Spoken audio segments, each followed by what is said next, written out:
Transformers!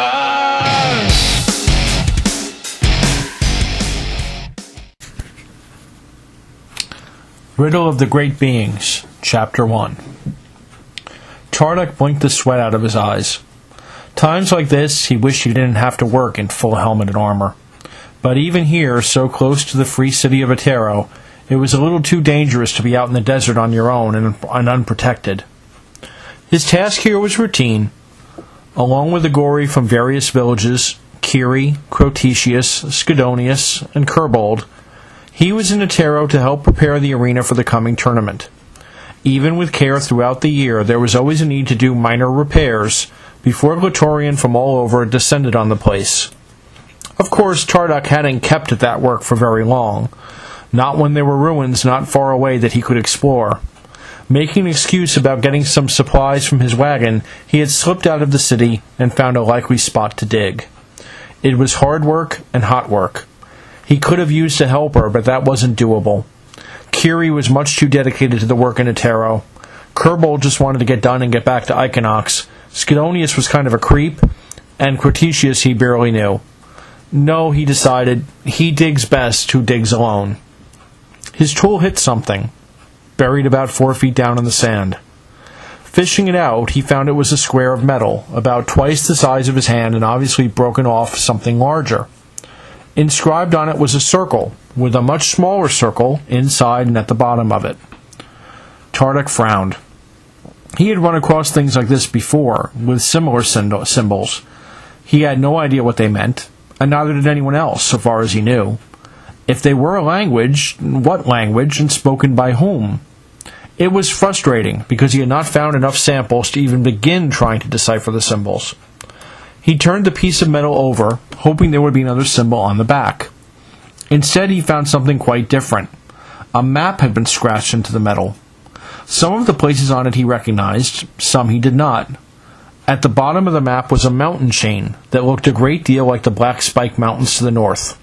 The features drawn just below the mountains seemed to bear out that it was the same range. Most of the map was areas north of the mountains, though, a region he was not familiar with. All he really knew about it was that the scroll were said to have come from there. At the top of the map, there were 2 more symbols, but different from the ones he had found before. One was just a mesh of interconnected lines, looking almost like a net or a web. The other was a star. What made that last interesting was that it was the only symbol that was colored. The star was red. A red star, thought Tardak. Who ever heard of such a thing? It was certainly fascinating, but impossible to investigate, at least on his own. By traveling northwest, he could skirt the Black Spikes and reach the northern region, but the map indicated raging rivers and other natural hazards along the way. Going up there without aid would be beyond dangerous, and no Glatorian would hire out for the job this close to the Atero tournament. Hey! Tardak turned. Crotetius was walking over, looking annoyed. Are you going to help or play in the sand? What's that you have? Tardak showed the Volcanus Agori what he had found. Crotetius didn't bother to take it, just looked at both sides and then shrugged. So what? It's a piece of junk. Maybe you could use it to patch your wagon, but other than that...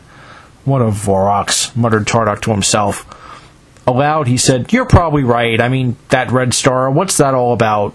After all, everyone knows there's nothing valuable up that way. No hidden treasure, no obsidian, no water stones, nothing.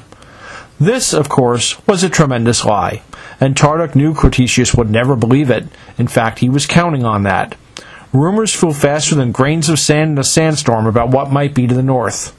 In Equinox, they said the mountains were covered with valuable obsidian.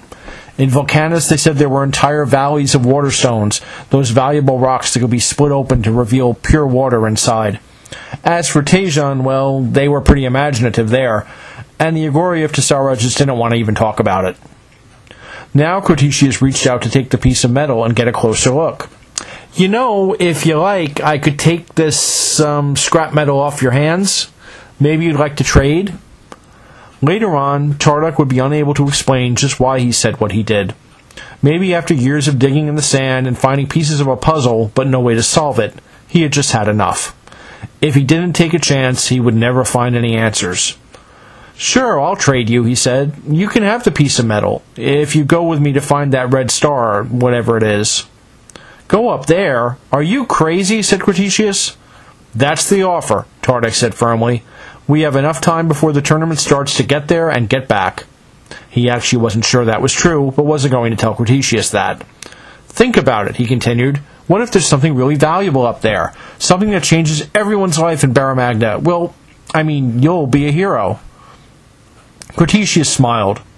As a vehicle pilot in the arena, he was just one more Agori fighter in a world dominated by Glatorian. But if he did something truly great, well, Ranu wouldn't live forever. Maybe he could lead Volcanus someday. Okay, Tardik, Cretaceous said, I guess you can join my expedition. But we're going to need more help. See if you can recruit a few more Agori without telling them about the star.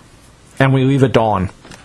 Tardik walked away, a grin spreading across his face.